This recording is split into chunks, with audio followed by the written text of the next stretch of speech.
My favourite is The Haunting in Connecticut. It's based on a real story, and it's it revolves around disease and stuff like that. It's quite interesting. There's lots of jumps and it's quite scary. Least favourite is The Girl Next Door. It was a bit predictable. The storyline didn't really go anywhere with many jumps, and then when it ended, it was just sort of like an anticlimax. Why? Probably World War Z because it's very exciting, keeps you interested. Good storyline. Probably Saw, bit gory. My favourite horror film is Insidious because there's a lot of jump scares, so it keeps you on the edge of your seat, makes everything a bit more exciting. Kind of between Stanley Kubrick's The Shining, because that was really good at building tension and really good storyline. It was just pretty awesome. Or 28 Days Later, because it just had a really really cool plot and the acting was really good and the ending was just really cool.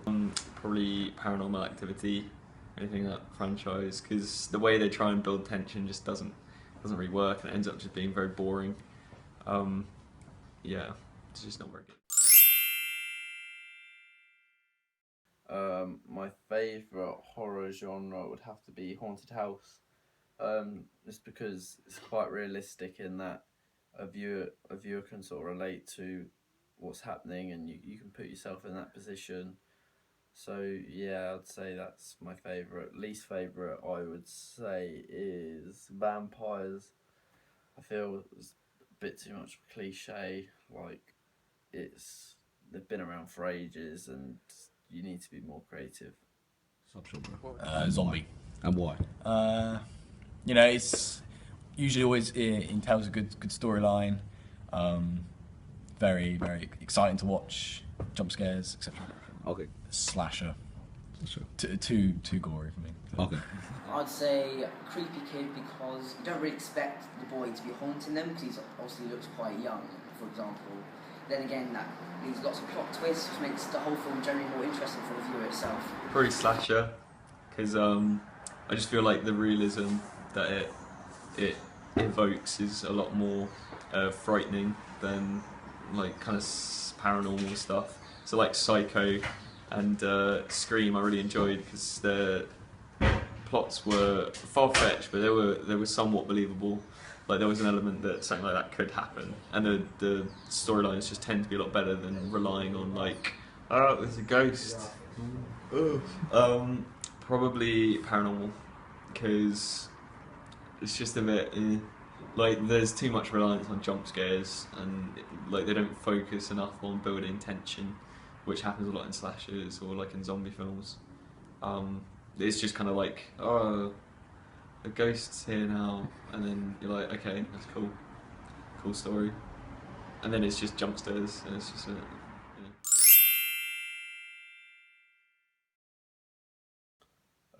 It's the idea of like suspense and adrenaline going. Like watching films, you watch them to be excited, but I think horror films can push you that one step further and really make you feel like you're on the edge of your seat. I like the way it they're exciting. I like the jump scares. Um, some gore is good, but too much is. I'd say the storylines are always intriguing. Like you can never get bored of the film, generally because you're always anticipating a jump scare or a plot twist or anything, because they're generally quite scary. So that's what Now. attracts me to it. horror films are really exciting. You've got the adrenaline rush, like seeing somebody get stabbed up on screen.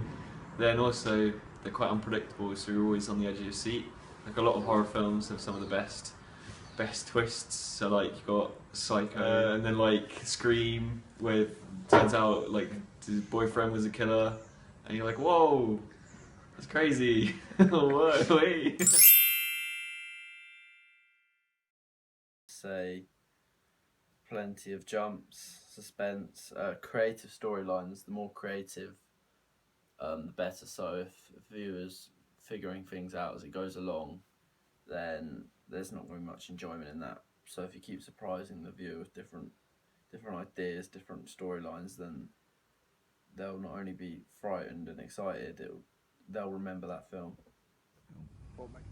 It needs to be exciting, good storyline. Keep the watchers scared the whole time. Otherwise, there's not much point in being a horror film. A good horror film has a lot of plot twists, keeps the viewer on the edge of their seats, a good strong storyline, and really good special effects to make it feel more real. Because if something's more real, obviously you make it more scary at the end of the day. I think primarily a good plot, because if you don't have a good plot, then it's just boring, and you're not going to be able to build tension around that. And then if you can't build tension, what tends to happen is you rely too heavily on like really cheap gimmicks, like jump scares, or like the twist ending where it's like, oh, it was a ghost all along. If a viewer's guessing what's happening, then it's not going to frighten them or surprise them. So yeah, predictable storylines, and again with the cliches, just using cliches that have been about before time and time again. Yeah, you can just. It's not good when you know what's going to frighten you. So. If it gets boring, then I tend to find the whole point of it being horror. What types of things make a horror film boring? Lack of jump scares. A not so scary villain. Someone with a bland storyline, so not interesting, not enough plot twists, so almost like the viewer can anticipate what's going to happen, which is not good for a horror story. And obviously special effects, if they're terrible, it's not going to feel real, and then I think it's a bit naff, isn't it? I'm not really scared of this. Oh, too many jump scares, because they're cheap and they don't build tension. It's just there. It's like, why did you do that? You're not heavily reliant on gore as well. Like, gore's good, and if you use it impactfully, it's cool. Like if you've got a guy who walks into a room, there's like loads of zombies and stuff, like just like loads of gore. You're like, oh, but it's got to be in juxtaposition. If you can't just have loads of jump scares and loads of gore just throughout the film, otherwise it just kind of lessens the impact of like poignant scenes.